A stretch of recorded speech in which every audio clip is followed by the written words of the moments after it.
बेळगाव येथून खासगी चारचाकी गाडीतून सावंतवाडीच्या दिशेनं गोमांसाची वाहतूक करणाऱ्या गाडीचा थरारक पाठलाग करत ही वाहतूक हिंदू संघटनांच्या कार्यकर्त्यांनी रोखली। बेळगाव वेंगुर्ले मार्गावर माडखोल येथे सकाळी 7:30च्या सुमारास हा प्रकार घडला।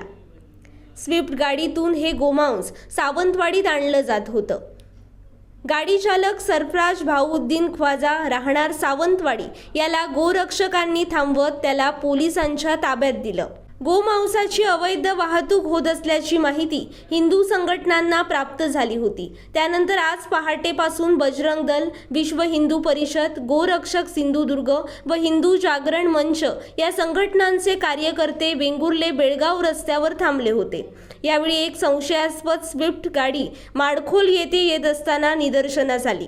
त्याला थांबवले असता सुरुवातीला त्याने उलटसुलट उत्तरं दिली, मात्र त्यानंतर गाडीची तपासणी केली असता त्यात गोमांस आढळून आलं। त्यानंतर पोलिसांना पाचारण करून त्याला ताब्यात देण्यात आलं।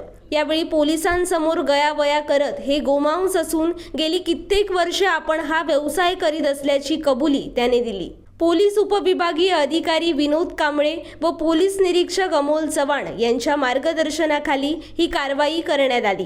या घटनेनंतर सावंतवाडी तालुक्यात पोलीस बंदोबस्त वाढवण्यात आला असून सणासुदीच्या पार्श्वभूमीवर कोणताही गैरप्रकार घडू नये यासाठी पोलिसांनी खबरदारीची पावले उचलली आहेत।